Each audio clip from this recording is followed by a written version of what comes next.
नमस्कार दोस्तों, स्वागत है आप सभी का हमारे अपने YouTube channel PCMB digital Gurukul classes पर। बच्चों, आज जो है हम लोग NTSC स्टेज 2 2017 का पेपर सॉल्व करने जा रहे हैं।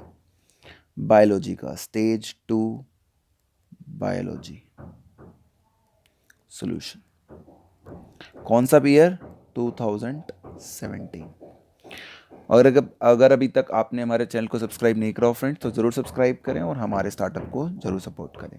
अब पहला क्वेश्चन आसान क्वेश्चन था बेटा कि small cut pieces of soft stamp, कि नरम स्टैम्प के छोटे छोटे आपने पीस को कट कर लिया और उसको मीडियम में ग्रो करने के लिए रख दिया, तो कौन सी कॉम्बिनेशन से स्लोवेस्ट ग्रोथ होगी? तो भाई देखो, 4-5 हार्मोन्स होते हैं, जिसमें से एक ऑक्सिन है, एक गिबरलिन है, एक साइटोकाइनिन है और एक यहाँ पे एब्सिसिक एसिड दिया हुआ है ना, और एक जो नहीं दिया हुआ वो कौन सा होता है? इथाइलिन। करेक्ट। लेकिन एब्सिसिक एसिड को हम लोग क्या कहते हैं? Stress hormone. या बेसिकली क्या करता है ये? डॉर्मेंसी इंड्यूस कर लेता है। तो भाई डॉर्मेंसी में हमारी ग्रोथ स्लोवेस्ट होती है। तो इन ऑप्शंस में ज़्यादा दिमाग लगाना ही नहीं था। एब्सिसिक एसिड एक ही कॉम्बिनेशन में है, बाकी जगह नहीं है 1 2 3 4 ऑप्शंस में। तो यहाँ पर आंसर क्या होगा? 4। Which of the following demonstrate the characteristic of cardiac muscle cells, कि भाई कार्डिक मसल सेल्स की अगर आपसे करेक्टरिस्टिक पूछी जाएगी तो आप क्या आंसर बताएंगे?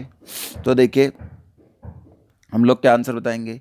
उसने कहा यूनिन्यूक्लिएटेड, जी ये बात सही है कि यूनिन्यूक्लिएटेड होता है, ठीक है। और कहा सिलेंड्रिकल, ये बात भी सही है। तो आंसर तो हमें इसका समझ में आ गया इसी बात से। और क्या पॉइंट्स इसमें हमें ध्यान रखने थे? तो कार्डिक मसल के लिए हमें ध्यान रखना चाहिए कि जो कार्डिक मसल होती है वो कैसी होती है बेटा? इनवॉलेंट्री और ब्रांच्ड। और दो प्रॉपर्टी तो यहाँ दी हुई है, सिलेंड्रिकल और यूनिन्यूक्लिएटेड। अनब्रांच्ड कौन सी होती है? Skeletal muscle. कौन सी होती है? स्केलेटल। तो इस वजह से ये दोनों ऑप्शन हमारे यहाँ पे कट जाएंगे। मल्टी न्यूक्लिएटेड कौन होता है? Skeletal muscle. तो ये ऑप्शन भी यहाँ पे कट जाएगा। एक मसल और बच गई हमारी यहाँ पे, स्मूथ मसल। स्मूथ मसल भी यूनिन्यूक्लिएट होती है, लेकिन स्पिंडल शेप होती है, ना कि सिलेंड्रिकल शेप। जबकि स्केलेटल और कार्डिक मसल्स दोनों ही किस शेप की होती हैं बेटा? दोनों की दोनों ही हमारी सिलेंड्रिकल शेप होती है, ठीक है। तो एक तो ये बात अपने को क्लियर होनी चाहिए। इसी तरीके से कार्डिक मसल इनवॉलेंट्री, और क्या बताया साथ ही में बेटा हमने इसके साथ ही आपको कि अपने इनवॉलेंट्री का मतलब तो अपने आप काम करेगी और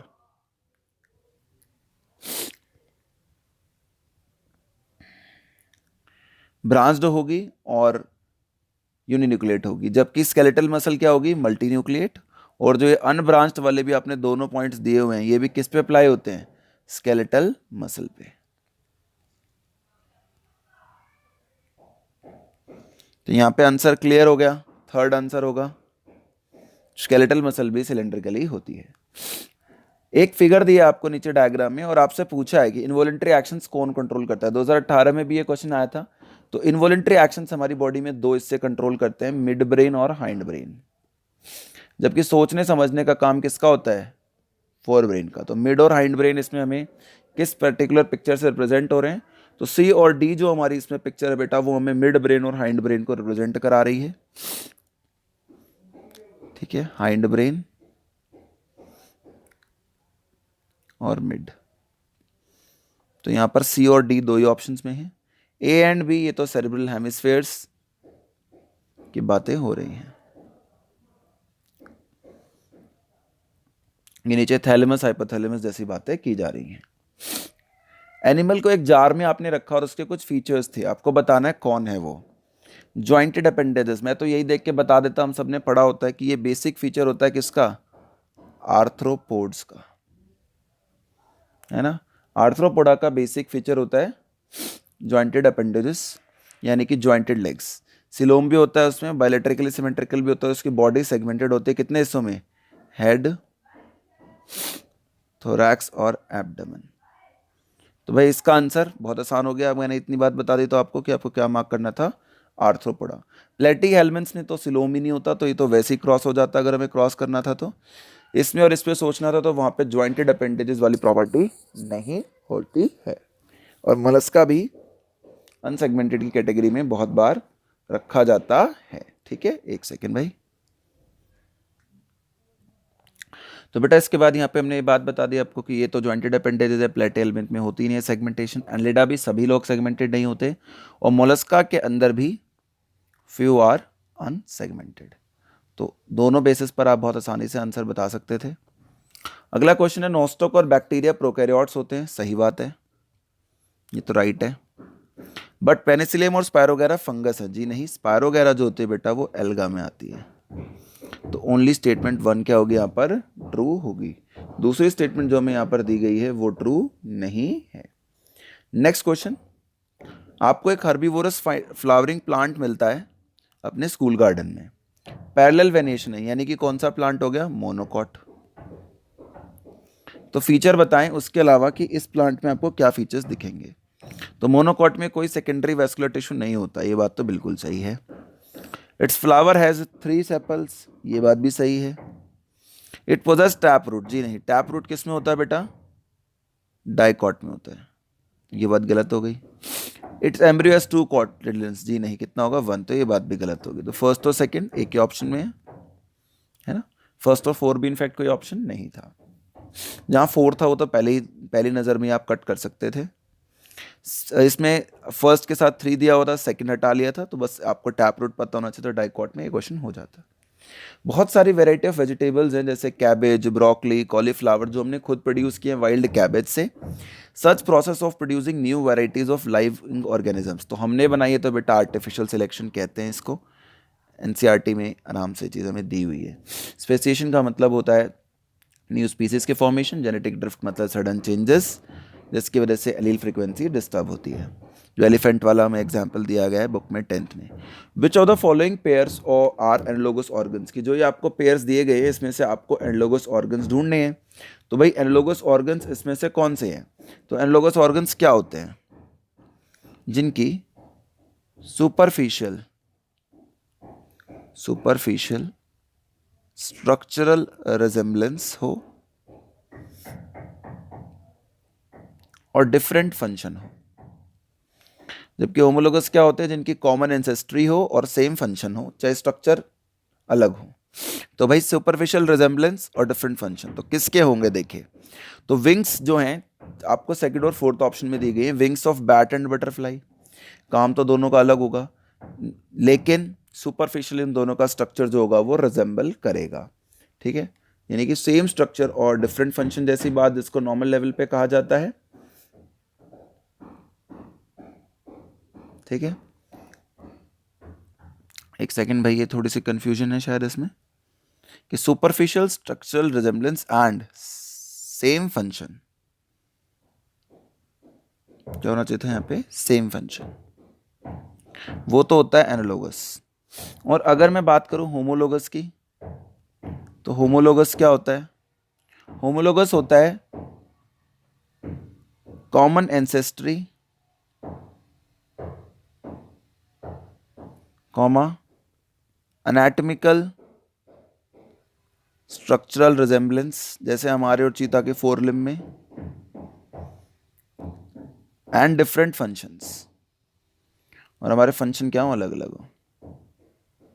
ठीक है, ये होता है।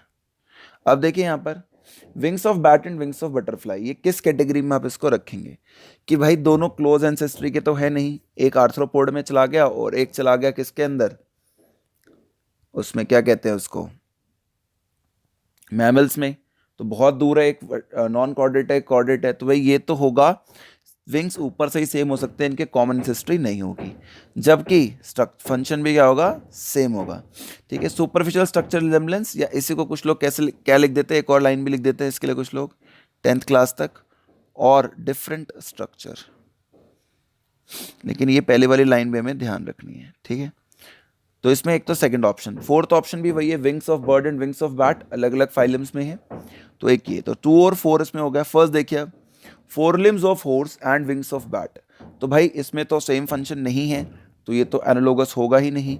4 limbs of horse and wings of butterfly, इसमें भी सेम फंक्शन नहीं है, तो ये भी नहीं होगा। तो अपने पास 2 ही ऑप्शन है, सेकेंड एंड 4, ये और ये वाला, तो इसका आंसर हो जाएगा ये, है ना। और अगर ओनली सेकंड यहाँ पे दिया हुआ था तो वो और भी हमारे लिए बेटर ऑप्शन होता। Which the following is a biopesticide, जो आपको ऑप्शंस दिए गए हैं इसमें से बायोपेस्टिसाइड कौन है, तो इसमें से बायोपेस्टिसाइड है ट्रिकोडर्मा ये, और बाकी तीनों क्या हैं 1, 2 और 3, इन तीनों को कहते हैं बेटा बायो फर्टिलाइजर्स। ठीक है, नेक्स्ट क्वेश्चन, टॉल प्लांट है, ड्वार्फ प्लांट के साथ आपने क्रॉस किया, सबने टॉल फिनोटाइप दिया, यानी कि क्या दिया होगा सबने T small T, T small T, T small T, T small T. आपको टेस्ट क्रॉस करना है, तो टेस्ट क्रॉस की डेफिनेशन क्या होती है कि एक ऑफस्प्रिंग टी स्मॉल टी को आप रिसेसिव पेरेंट से क्रॉस कर दें, जो कि था ये। तो इसमें से कौन सा है, देखिए ये वाला option, T small T into small T into small T, तो ये कौन सा ऑप्शन है, फोर्थ ऑप्शन है। इससे प्लांट का पता चलता है कि प्लांट होमोजाइगस है या हेट्रोजाइगस, जब वो टॉल था तो होमोजाइगस टॉल था या हेट्रोजाइगस टॉल था। ठीक है, इससे ये बात हमारे को पता चल जाती है। करेक्ट।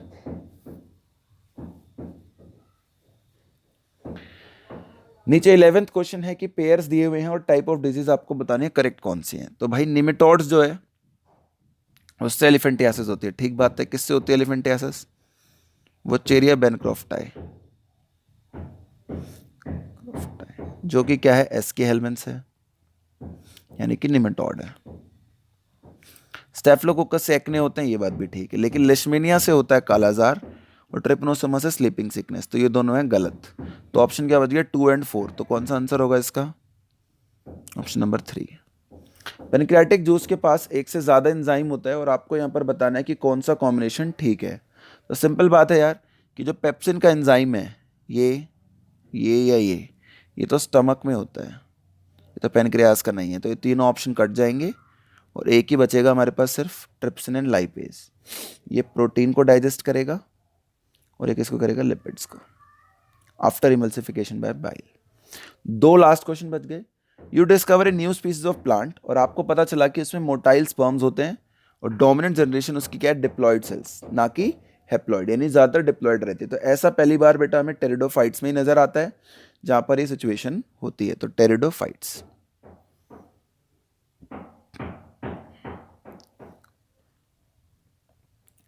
लास्ट क्वेश्चन, हर 20 मिनट पर एक बैक्टीरिया 2 में डिवाइड होता है, ठीक है। How many bacteria will be produce after 10 hours, अगर आपने स्टार्ट 20 बैक्टीरिया से किया था, तो सिंपल सी बात होगी, आपको 2 की पावर n ढूंढना है। n होगा number of times multiplied, number of times multiplied, और उसको आप मल्टीप्लाई कर देंगे 10 से, और इसको आप मल्टीप्लाई करेंगे विद 10, जो 10 से आपने क्योंकि शुरू किया है, तो बस आपको पहले यही निकालना है। तो जो आपको निकालनी है वैल्यू, ये आप कैसे निकालेंगे, तो कोई बहुत मुश्किल तो क्वेश्चन नहीं है ये। आपको बोला गया कि 20 मिनट में एक बार करता है, तो 120 मिनट में कितनी बार करेगा, 2 घंटे में कितने मिनट होती है 120 मिनट्स, तो 120 मिनट्स डिवाइड बाय 20, तो कितनी हो जाएगी 6, तो कितना आ जाएगा 2 की पावर 6 मल्टीप्लाइड बाय 10, या दूसरी भाषा में 64 मल्टीप्लाइड बाय 10 जो होगी वो इसकी वैल्यू हो जाएगी 6 इंटू में 10, या 64 मल्टीप्लाइड बाय 10 यानी कि 640, तो 2 की पावर 6 इंटू 10 यहाँ पे वैल्यू दी गई होगी। ठीक, तो ये आपका इसका आंसर हो जाएगा 3rd। तो इसी के साथ बेटा ये वर्क जो है आपका वर्क जो है एनटीएससी स्टेज 2 का 2017 का पेपर सॉल्व हो गया है। 18 और 19 भी आप हमारी एनटीएससी प्रीवियस ईयर की प्ले लिस्ट में चेक कर सकते हैं। Thank you so much for watching the video, keep supporting us and do subscribe our channel.